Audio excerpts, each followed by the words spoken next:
Tonight on Myteam, the rains in Spain. In qualifying, a chance for a second saucy pole, and we chase a potential fourth win in a row.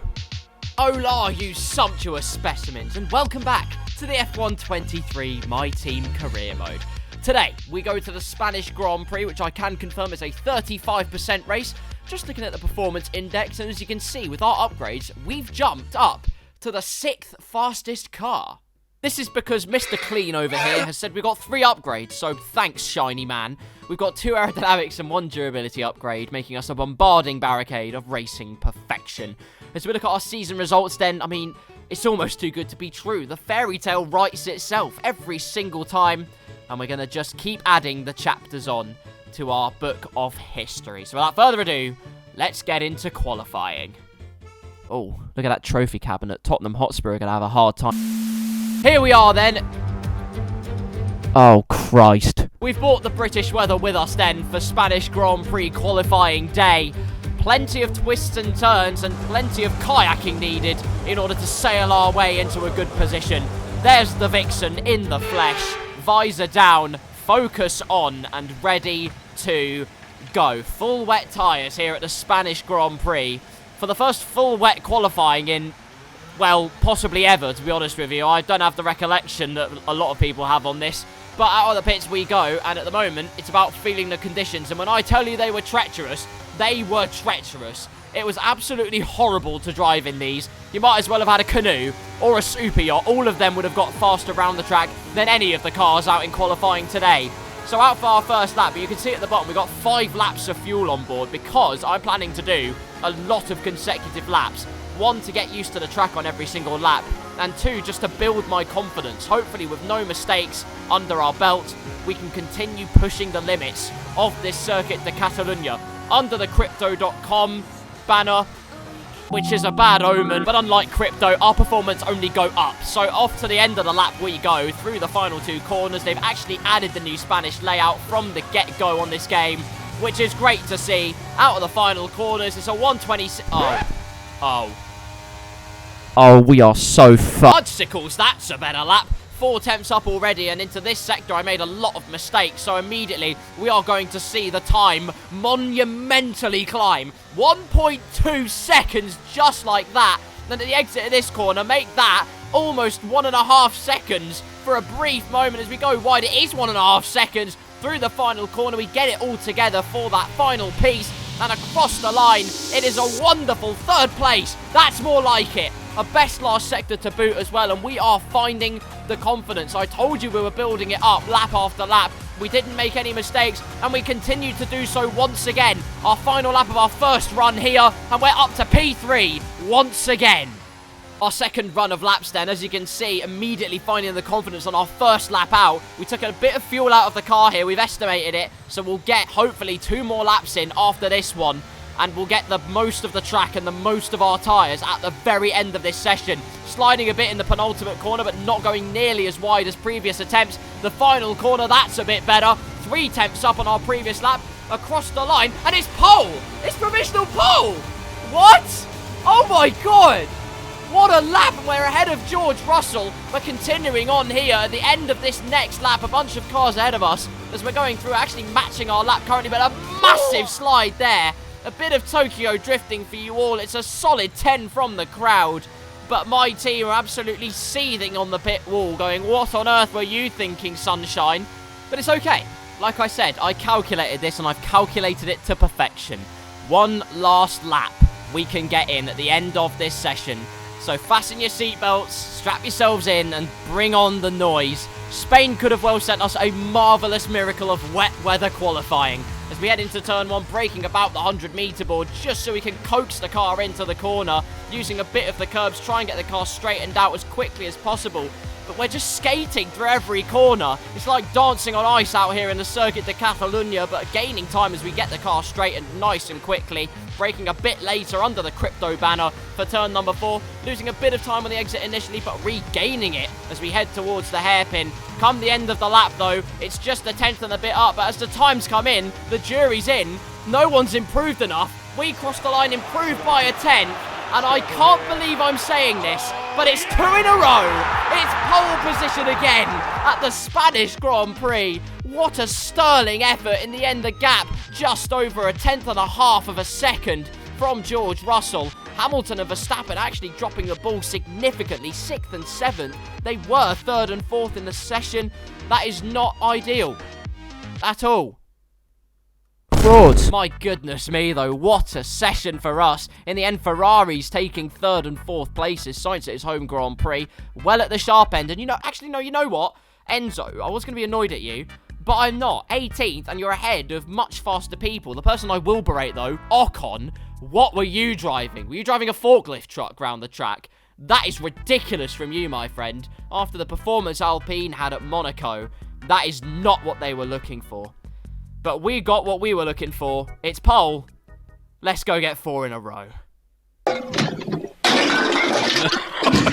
3 was nice, but 4 would be even nicer, wouldn't it? 5 red lights.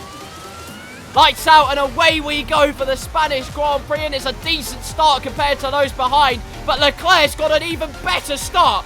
What a rocket ship of a start from Charles Leclerc. The crazy comet up into P1. We send it round the outside, manage to find the momentum, get a bit off piste contact made with Leclerc as we get a bit too aggressive with our elbows out. But, oh God, that's ominous. 3 wide almost as we go into turn 4, and it's Sainz who takes the lead. At his home Grand Prix, we send him out for a bag of chips on the exit, and we keep P1 for now. Leclerc reclaims that P2, but that is quite alarming if Leclerc was able to mince us that convincingly off the start line. We really have to have our wits about us here in Catalonia as we carve our way through the second sector under the Qatar Airways banner.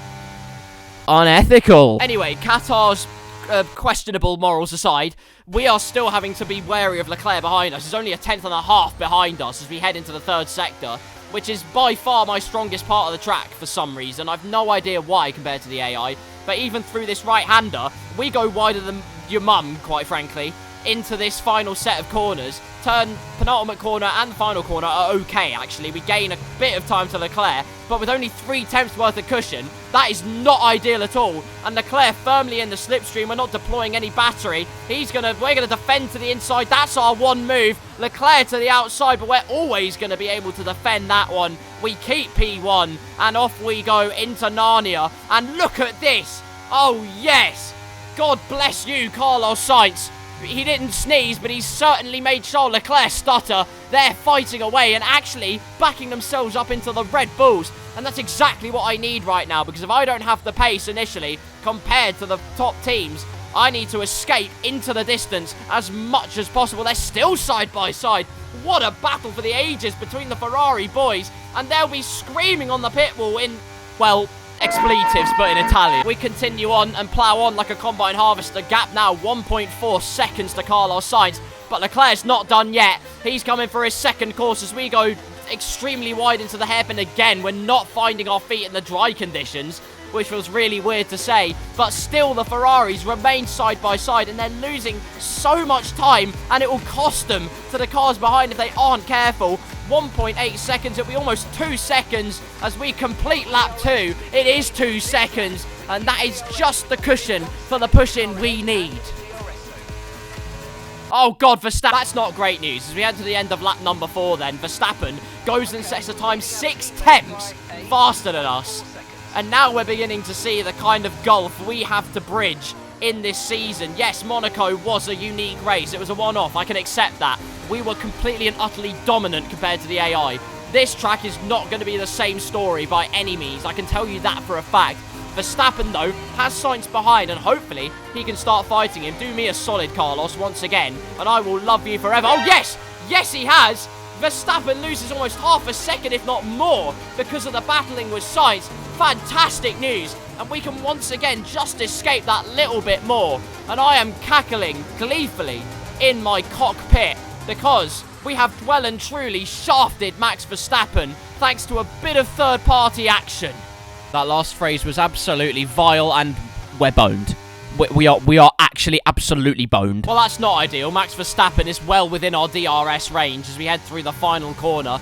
gaining nothing. We actually gain nothing. Verstappen has DRS, and he's going to be right on the back of us in no time at all. So here he comes, DRS wide open. What started out as an 8/10 gap is almost going to be an overtaking opportunity into turn 1. That is ridiculous, I must say as well. My setup probably isn't the best, I can't lie. But I had a lot of downforce on the car. And yes, it helped me in the wet conditions, and it was supposed to be helpful in the dry conditions as well. But currently, Max Verstappen is hounding us left, right, and centre. And in places I don't want him to be hounding me, so get on the register, Max. End of lap number 8. Max Verstappen half a second behind us. We've managed to keep the gap relatively stable during the course of this lap where there hasn't been a straight. So, we're about to be screwed, basically. Right, so Verstappen, well within DRS. We've got a car that's not great in a straight line, and we are losing ERS. So, you know it's going to go well. Verstappen has opened up his flap. He's going to send a whap because he sees our cake and he's going to try and eat it. 3 tenths, 2 tenths. We've defended to the inside. Verstappen, though, still can't get alongside of us. And it reminds me of George Russell defending against the Red Bulls in 2022 at this track. Just doing anything he can to try and break any form of slipstream. But look at this. Because we've been fighting Verstappen and he's being effectively blockaded by us, Perez, the Mexican minister of gobbling slipstream, and the smoothest operator around, KarlsCars, they've all made a 4-car train between them, which is ominous to say the least. We're actually providing them a first-class helping of DRS, slipstream, saving ERS and fuel in the process, providing them with the full 4-course menu, and that's not part of the script at all. If anytime soon, Verstappen's going to accept our offering graciously and bombard past us, and that's... No, I'm not allowing that. Not today. Not today. I haven't allowed it in the past 3 races. I'm not going to do it now. Mindset. Optimism Overlord is in the building as we head through the final 2 corners of lap number 9 in this race. Heading on to lap number 10, we open up the gap to over half a second once again. Verstappen has always seemed to just not get ahead of us here, and we can defend it. What? What? What is that? What? I mean, it's orange. It can't be that bad. Verstappen down the inside, then I must have just forgot. No! No! No, you're joking! No. Oh, come on! You're kidding me. You're actually kidding. It wasn't even red. It wasn't even red, and it's going to get worse. Norris has absolutely shafted into the back of us. That's his fault for lacking synapses, to be honest with you. I actually can't believe it. I actually can't believe it. It wasn't even red. I don't understand. There wasn't even any red components. It was genuinely orange. How's that possible? Well, that's it. We're out. We are out. We are out of the Spanish Grand Prix. It's our first reliability failure of the season, and we could have won the race. We actually had a chance. I can't believe it, man. I mean, it was bound to end at some point, but that is absolutely heartbreaking. They've done it then. A spectacular victory here in Spain and a massive confidence boost going into the next race. Natalie, fill us in. What was it that helped the team achieve their success today? Well, they are very much at one with the car, which is a cliche, but it's true. It's not an easy process, and that work is very much paying off. Here come today's winners. The team at Red Bull have done a phenomenal job recently. It's clear to see that they've put in the work, and they should be proud of the victory they've secured here. Wow, Verstappen won the race. Who saw that one coming? I certainly did. Piss off!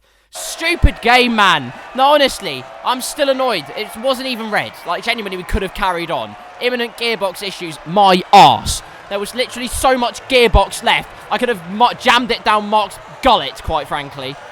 Well, Verstappen wins. Red Bull take a 1-2. Sainz gets a podium again. He missed out in Bahrain due to reliability, I remember. But he does it at his home race. So well done to him. And, yeah, I don't even want to talk about it, to be honest with you. Plum last, and that's all she wrote for that race. And we still got a faster lap than Fittipaldi, so suck on that, you woodlouse. I'm finding any small victory I can today because, I mean, realistically, we should have been in the points. In hindsight, I don't think I would have won that race. There's just no way. I think Red Bull would have undercut me or something like that. I don't think there was any way I was going to be holding first position throughout the duration of that race. So there you go. In the end, it was a one-stop for everybody. Some opted for hards and some opted for mediums in the end, which is quite interesting. Perez, though, with the fastest lap compared to Verstappen. So the championship leader doing his work. So as we go on and look at the driver's standings, it's even more pain for me, realistically, let's be honest. We lose ground to Perez, 19 points worth, but we're still firmly in 3rd place. It would take a lot more than one reliability failure to dumb down our season more than it is, because at the moment, we were on cloud 9 coming into this weekend. Really, when I look back at it, it's not all that bad. It is quite bad, though. We're not joint second in the Constructors anymore, which is probably where we should have been. But, you know, screw EA. And screw Codemasters as well, both of them, because losing a claim for something that wasn't my fault is something I could do without, genuinely. Ridiculous. And here's my thing, here's my beef with this. 80% on the gearbox. That's not even close to being fully goosed. Like, yes, it would have caused gears jamming or whatever. I don't really care about that. But that is completely and utterly balmy. I still can't believe it, honestly. I didn't talk about it earlier because I was salty, but you know what? Genuinely, congrats to Haas. They got a double point score. Hulkenberg gets his 1st point of the season, so kudos to... What? Race 8? Are you joking? Nope. Right, well, the slimy Sontaran has said, sorry, I don't accept your apology. You're a I don't think I've ever said that in a Myteam before. I'm going to have to tone it down now, sorry. But the big news at the end of the Spanish Grand Prix, the man who has been deadlifting Aston Martin's season, Fernando Alonso, is deciding he wants to retire at the end of the season. And it's only race 8. He finished 7th. That's not bad, considering, you know. Aston Martin are a good car. He hasn't even given it a proper go with them. And that's it. He's called time on his Formula 1 career at race 8 of the 2023 season. That is bonkers. My goodness me. And so was our race weekend, but we won't talk about that, will we? Before I brand my whole team, that's Bellends. I'm not that inhumane.